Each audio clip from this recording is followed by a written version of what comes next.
warm welcome from me, astrologer Patrick Arundell.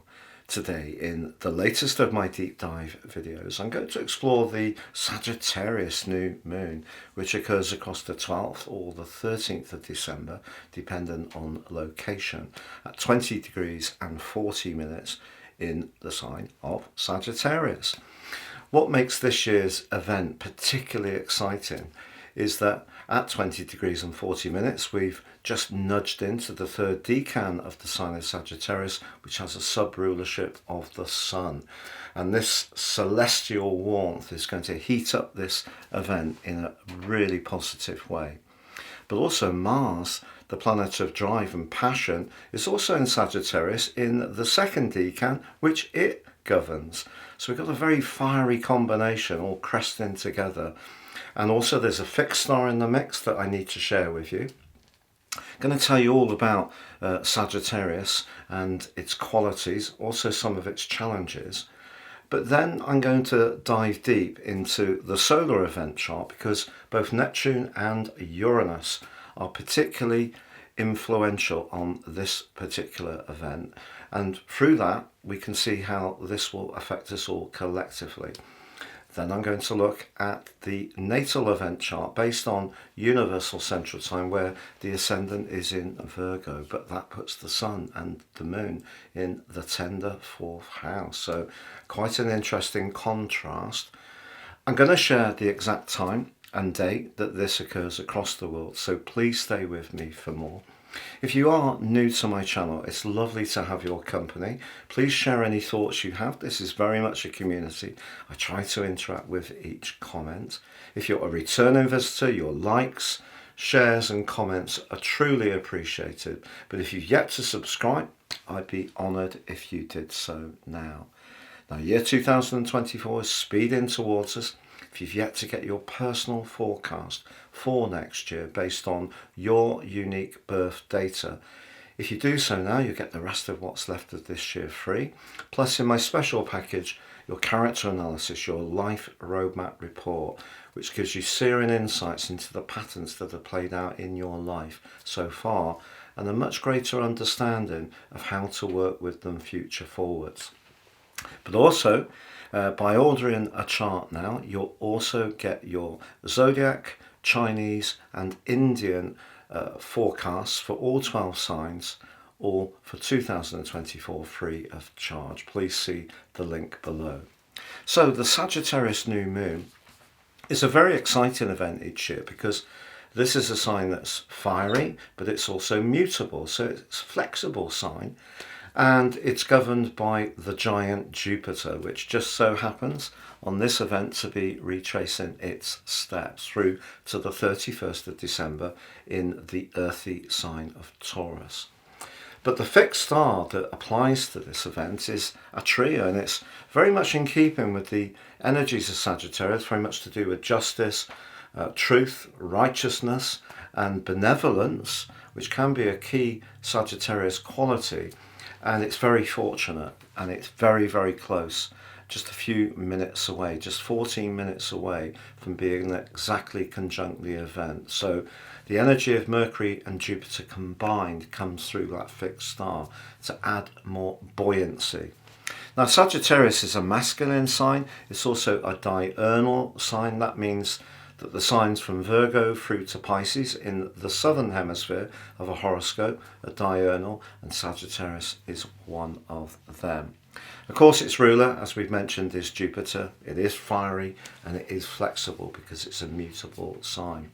But let's just throw out some of the adjectives that we can think about Sagittarius.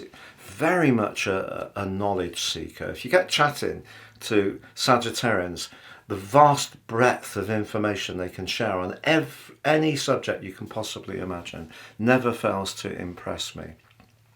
It's also a sign very much to do with excitement, expansion, growth, optimism.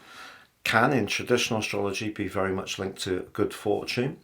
And obviously longer distance travel and anything to do with borders and international affairs, very Sagittarius, as is higher education. But philosophy, freedom, thrill seeking even, in a more rugged sense perhaps, but also Sagittarians can be happy-go-lucky. Now I'm sharing on the screen with you now the event chart based on the solar perspective. So that takes the zodiac as a whole, with the start point as being the vernal point.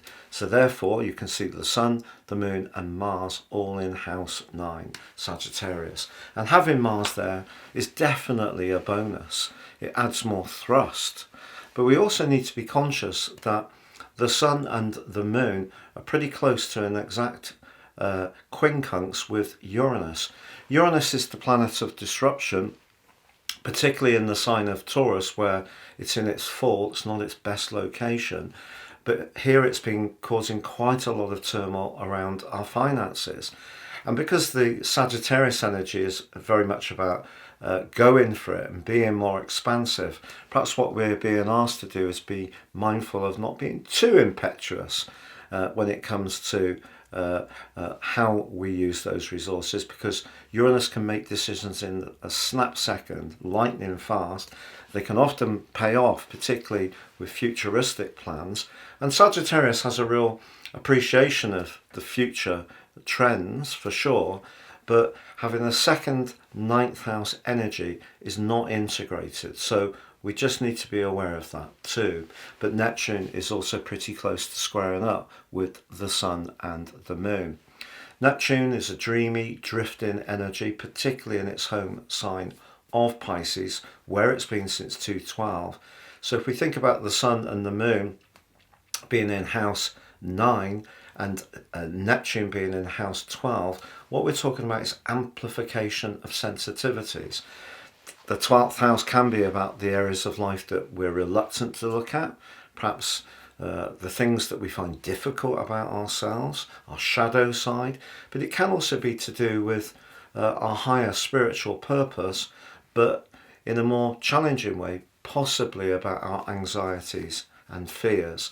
So what the Sun and the Moon can do in house 9 is ramp that up. And because of the time that this new moon has an impact, which is 1 month, right up through to the start of January, there can be a tendency for things that normally we might turn the other cheek to take on a life force of their own. Now let's just have a look at this event in terms of the natal perspective. The ascendant is in Virgo at 18 degrees, so guess what? The Sun and the Moon in the tender 4th. Once more, that need to be aware of the knowledge we can gain through Sagittarius, but perhaps feed it into the spiritual and emotional dimension. But that means, in terms of the natal chart, that Uranus is in house 9, which is very Sagittarius, very expansive. So 9th house, 4th house, again, don't integrate very well. And equally, having Neptune in the 7th house suggests there could be some confusion in our relationships with people that we're close to. And because Sagittarius does very much influence the need for space and freedom and independence, and we're all going to be spending time with people that perhaps we wouldn't ordinarily spend time with in terms of the social world, of the festivities, it may be that there could be some misunderstandings. Now also Mercury, the planet of communication, is in its pre-retrograde shadow and it's just about to slam on the brakes. So that's another factor to be aware of when it comes to making those arrangements, but particularly in terms of family members. But I would say that this, on the whole, is a very bright, bubbly and progressive new moon. It's encouraging us all to try to see the big picture, to perhaps learn more about areas of life that maybe we have a little bit of a blank spot around. So it's not too late in the year to do that. And if you're someone who's very much motivated by travel and you'd like to get away from it all, certainly some winter sun or snow could really appeal to some people for sure. And for others, because of the Sun and the Moon in the natal chart based on Greenwich, may want to hunker down. So it could be a time then when we're reading things or watching films and just educating ourselves a little bit more. But certainly our connection to the world through the internet can still be very global from the comfort of our homes too. Now on the screen now, I'm showing the exact time and date that this event occurs right across the world for all the major cities. Now I'm going to go through each of the 12 zodiac signs from Aries through to Pisces to give you a flavour of what you can expect over the next month, starting with Aries. And remember, you can watch these in terms of your sun or your ascendant. The choice is yours. So Aries for you, 2023, particularly since March, has seen some parts of your life radically change. It may have been areas that have been quite sustained in your situation for some time, are coming to a close, but new opportunities are coming. Remember, there were 2 lunations in your sign in March and April of this year. Now, they were challenged. Well, the second one was challenged, the eclipse, by the energy of Pluto, but Jupiter was in the mix on both, and Jupiter is the ruler of Sagittarius. So there's another part of your situation which can develop in a very dynamic way, and it can be to do with your individual talents. But if you're someone who's talented at writing, have your own blog, you're interested in publishing, or travel is your passion, there can be some exciting developments over the next 4 weeks. But there may still be some areas of your life, it's a kind of twin track situation that have come to a close, and there may still be some time to work through that and to grieve out some of those endings. But this can be a great opportunity to be more expansive and on the front foot as you make your way to the end of the year and into 2024. Now Taurus, for you, this event occurs in the part of your situation to do with your deep connections to others. It's where we're most invested, the 8th house, particularly in terms of intimacy, but it can be in terms of finances, shared finances and resources, business interests we have. If you're someone who likes to manage your longer term financial planning very astutely, then this is going to be an interesting influence, because there's a lot encouraging you here to be bold, to be honest. So whether it is to do with stocks and shares and pensions and legacies or so forth, but just be conscious that Uranus can make you perhaps a little bit more impetuous, and Neptune can also mean that maybe in terms of some kind of friendship group, there could be someone who tends to have a little bit of a negative impact on you, a draining impact on you. Perhaps superficially they're saying they're very committed and supportive, but maybe the evidence is something else. Just be aware of the time that you're spending with certain individuals, because what the new moon is asking you to do is be invested where it gives you something meaningful back. But the 8th house can be a time of deep transformation psychologically, where we actually see something come to a close, but new things begin. And that could be around a business situation, but of course the 8th house can also be about sex and intimacy. So if there is a relationship matter which you're trying to work with at the moment, this could be a very important event, particularly if you're feeling that the same level of devotion you're prepared to give is not coming back to you, or is Uranus arousing in you a desire to use the Sagittarius energies to break free of something that feels too possessive, too controlling. Entirely possible with 8th house energy.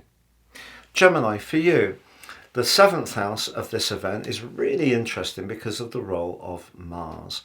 Now Mars is a feisty influence in the 7th house, particularly in the natal horoscope.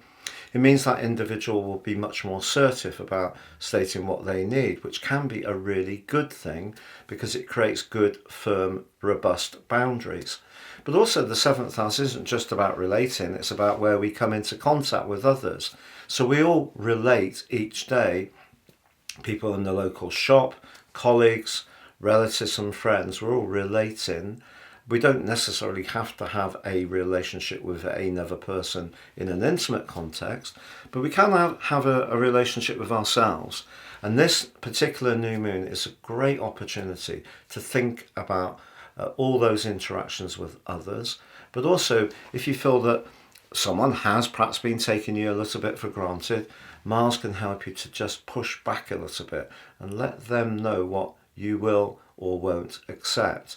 But because Neptune is high in the sky in your chart, professional relationships do need a little bit of care.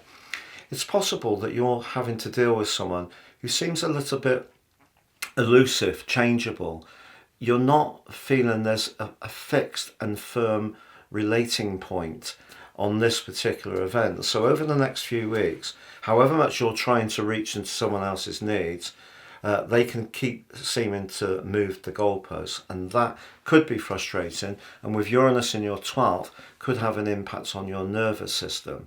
So the other part of Uranus in the 12th and a 7th house new moon is maybe some things that haven't been said around the relationship could come into the open. But as I said, it doesn't have to be a personal romantic tie.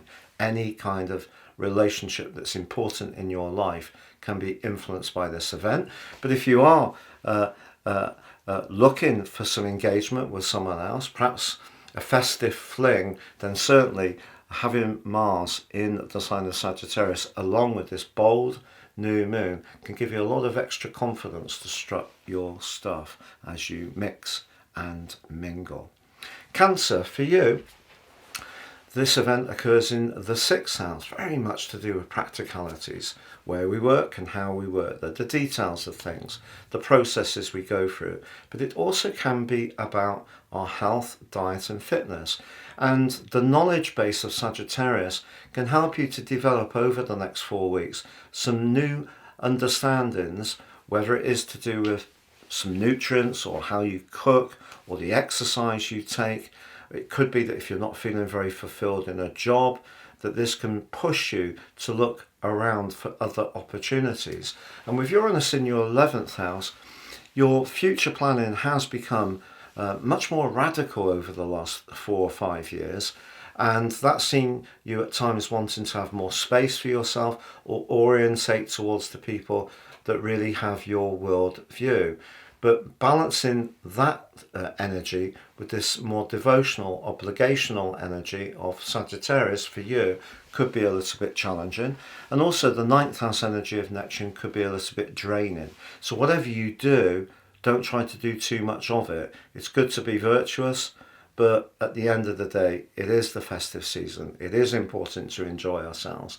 And you need to give yourself permission to have some fun too.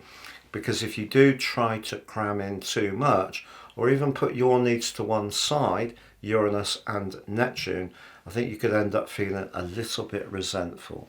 So Leo, for you, sign of Sagittarius shares your fire triplicity. So this is your personal 5th house. This is where we can really shine.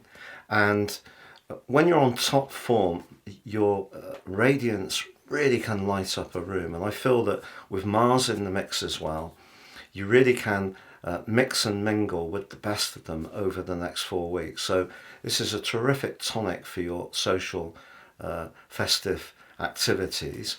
Of course, there are some complexities in the mix with Neptune in the 8th house, squaring up to the Sun and also the Moon in the 5th.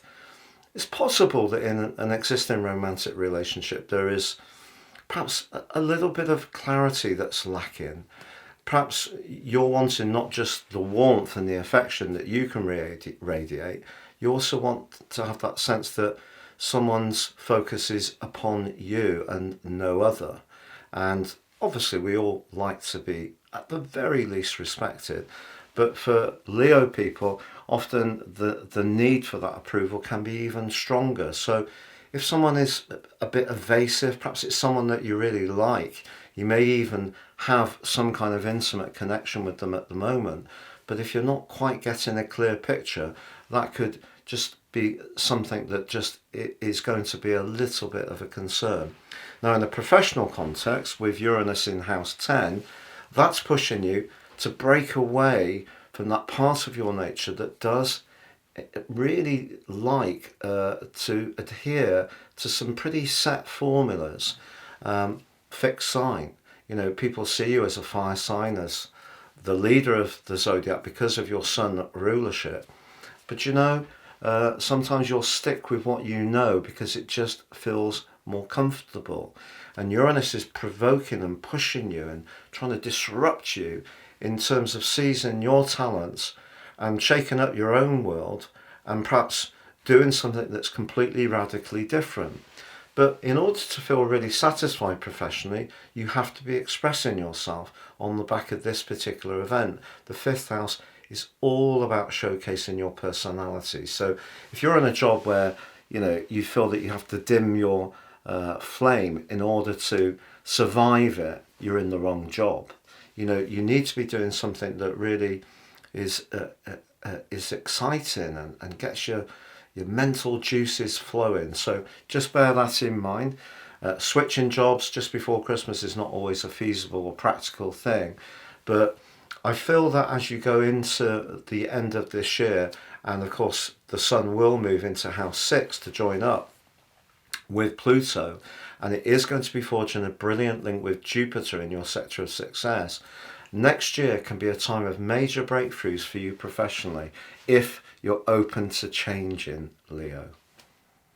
So Virgo, for you, this event occurs in the 4th house, so very much in keeping with the natal event chart based on Greenwich, and the Sun and the Moon are asking you to feel at ease in your homely environment, in your close relationships. It's all about protection, but it is all about security. That can be emotional, it can be physical, so you could be thinking about changes you can make to your home, perhaps if you're receiving guests over the festive period. The complication is Neptune in the 7th house, is there may be someone close to you that you sometimes find a little bit hard to understand. This person may, in some ways, not give you a clear picture of what they expect. And for you, clear pictures help you to have a structure that is relatable, because you like things to be ordered. So if in a romantic dimensional or any kind of relationship, things keep shifting, that's not good for your peace of mind. So that could be one factor. The other factor could be that if you're not really very settled in where you're living, Uranus applying to the Sun and the Moon could really challenge that need for security quite strongly. But sometimes in life we do have to deconstruct things that aren't working for us. So it just depends on your unique situation. If things are pretty good, I feel that the run up to the winter solstice is going to see you, particularly in that period of time, focused on trying to make sure that your home is as you would like, that your relationships with those that are really close to you are all up to date and you feel at peace with things, and there is a sense of quiet anticipation for the festivities. But you do have a background energy of Mercury, your ruler, in the 5th house, which is more playful. Just be aware, it's just on the cusp on this event of going into its retrograde, and it is going to inverse out of that 5th house into the 4th house. So I feel the next month could see some changes of plan around some of the Christmas arrangements, and even changes the plan around where you live. But stay open-minded with things, and certainly be open to the energy that Uranus gives you, which is very much about experimentation. It really will serve you well over the next couple of years still. Now Libra, for you, this event occurs in the 3rd house, which is quick moving energy, rather Gemini-like. Having Mars there as well gives you a voice, a passion.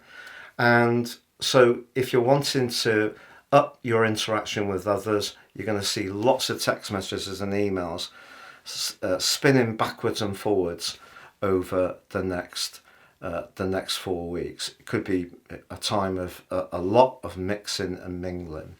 It's just that for you, Neptune in house 6 means that if you try to cram in too much and you try to be too virtuous, especially in terms of supporting others, it could drain you. So your nervous system needs some looking after, some early nights.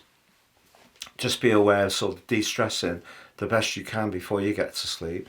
Now Uranus is in the part of your situation that's very much to do with where you're most invested. So if you are thinking about anything to do with business, don't rush it. Uranus could see you be a bit hasty. You have a reputation as someone who takes your time weighing things up, of course, the scales. And I think some people can find that a little bit frustrating at times. They feel that you're sitting on the fence. But you mustn't get caught up in worrying too much about what other people feel. It's about what you want to do. So if there is an idea, the third house, that you find exciting, but you take your time on understanding how you can deploy this idea in a way which gives you some kind of practical return, the sixth house, good for you. Because with Uranus in the mix, there could be a tendency to rush it, and I don't think that is what you should be doing, especially around longer term finances at this stage. So Scorpio, for you, this event occurs in the second house, which is very much about enjoying the good things in life, and at this time of year, why not? So those calorific goodies may be almost irresistible, but if you have been hoping to stick to some kind of diet, that could be tested by this particular lunation. But also you have Neptune in the fifth house. Someone close to you may be very grateful if you help them financially. Whether it's really good for them or not, I'm not sure. Maybe they're tricking themselves about the strategy that they've got. So it's not necessarily a good thing to be too free and easy with your resources across the second and fifth house. The fifth house is the sector of chance, so it can be where we like a little bit of a flutter, but Neptune distorts things like no other. There may be someone, for example, that you find very, very alluring and earthy, but if there's a touch of too much mystery around them, then maybe you should be mindful of that. But with Uranus in your seventh house, sudden actions in and out, close or detached in relationships, continues to be a pattern. So you could have a connection with someone but decide that that's fine, your needs are met, and you're not going to give away your autonomy. Entirely possible. In an existing relationship, I feel the second house is very much about life's foundations, but of course it can be about cash as well. So that may be a talking point for you, Scorpio. So Sagittarius, for you, the new moon is a glorious opportunity to really pump up the volume, to come into your own, because energies moving through the 12th house, as they have been with Mars so close to the Sun, through the sign of Scorpio, are not easy at all. And you may have been experiencing some big ups and downs in your emotions. But since the Sun moved into your sign and was followed by Mars, they were checked by the rather relentlessly difficult, restrictive energies of Saturn. So you haven't really had the uplift that you may have normally got at this time of year. You can start to get it in a much bigger way now, but just be aware of that Neptunian energy. So your emotional side of your nature is really in a process of change, deep change, with Saturn and Neptune together in the fourth house of your situation, very much about emotion. But the first house is very much about what we want to do as an individual. It's where we want to be very quick moving, energetic. So new starts are definitely very positive at this time for you, or you can enthuse an ongoing project with extra vitality if it has lost a little bit of traction just because of other distractions and other demands. Now, Uranus for you is in the part of your horoscope that's to do with life structures and the pattern of your existence, the sixth house. So sixth and first don't work very well together, because the first house, particularly with Mars in your sign, is asking you to be utterly focused on your goals and to not get too distracted by the needs of others, because that won't be so good for you. And sometimes in life it may sound as if I'm advocating selfishness. I'm not. I'm advocating that this is the time of the year when, if you've got goals that you want to achieve, or you want to be really motivated and very focused, then Neptune can drain that away if you get too distracted by emotional dimensions, and Uranus can be distracting if there are lots of practical things that keep cropping up that require your attention. So I think focus for you at the moment is definitely going to be a good thing, but I think your vitality will be up, but still challenged somewhat by Neptune, just like it was challenged from the 22nd and the 24th of November when the Sun and Mars moved into your sign, and Saturn was playing that rather limiting role. So Capricorn, for you, the new moon is in the 12th house. Now, I'll be really honest with you, 12th house new moons are the most complex of new moons. The 12th house is the part of life that many of us don't really want to look at, our fears, our anxieties, our distorted dreams, perhaps the people that don't really like us or get us. 12th house energy can be really tough. And because Neptune's in your 3rd house along with Saturn, that's your everyday conversations. And the 12th house means that, unfortunately, I've got to be really honest with you, you could, just like you encountered on the Gemini full moon, you could encounter some gossip over the next few weeks, unfortunately. And Uranus in the 5th house is where you want to be exuberant and passionate and demonstrate your talents, but perhaps in a more quirky and authentic way, pushing you out of that more traditional approach that you often have.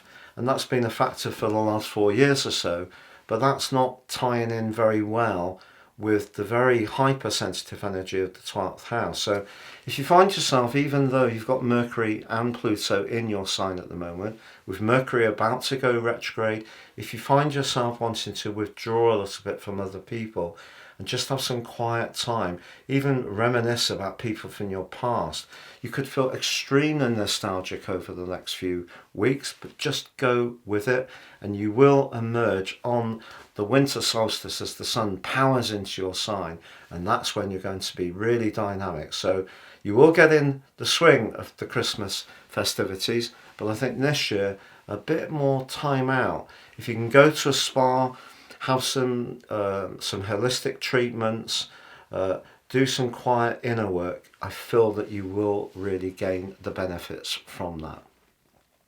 So Aquarius, the position of the sun and the moon and Mars is the 11th house, very much in keeping with your sign. That's futuristic. Sagittarians can be very progressive and understand the trends that are going on, and so you can benefit from that because that's part of your nature as well through your more Uranian instincts.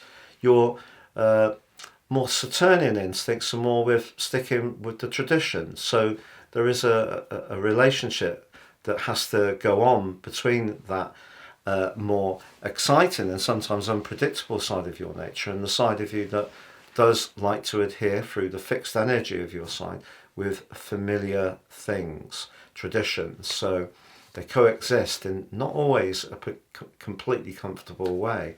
But the energy of Sagittarius is very much more to do with the future plans you have, your highest hopes, the 11th house. It's very much to do with tuning into the part of us that ascends above the material world. It's more to do with what really inspires us. So that could be your ideals, your network, your friendships. It's a time of year for fraternity, getting together with the people that we really enjoy working with or friends that we haven't seen for a while. And that's something that I think that you can really get a lot from. But with Neptune in your 2nd house, squaring up to the sun and the moon, it's probably best not to overindulge with that particular influence. Now, Uranus, your modern ruler, is of course in the 4th house, home, emotion, family. If you've got a lot of commitments in your community or with your friendships, it might be hard to make that work with some of the demands that are going on at home, which could be a bit disruptive and changeable. Now, Pisces, of course, for you, the sign of Sagittarius shares Jupiter as a ruling planet, but you also have Neptune, which happens to be very influential on this event. But the sun, the moon and Mars are right high in the sky, the 10th house. This is where you can wow people with your ability to take on responsibility, your leadership qualities, your natural authority, particularly with Mars in Sagittarius as well. You've got more oomph and more presence, and that can demand more respect from other people. What's not to like?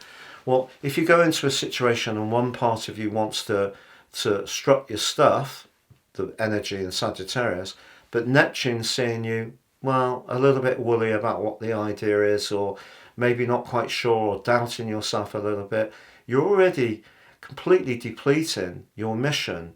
You have to show total self-belief if you really want to reach for the stars. So if you're doing a presentation, applying for a job, rebuilding your website, starting your own business, then Neptune is asking you to stay sensitive and stay attuned to the messages and responses you get, which may be more traditional. You may have to deal with some influential people, and that may not necessarily be easy for you, but you can do it. You have to have that self-belief.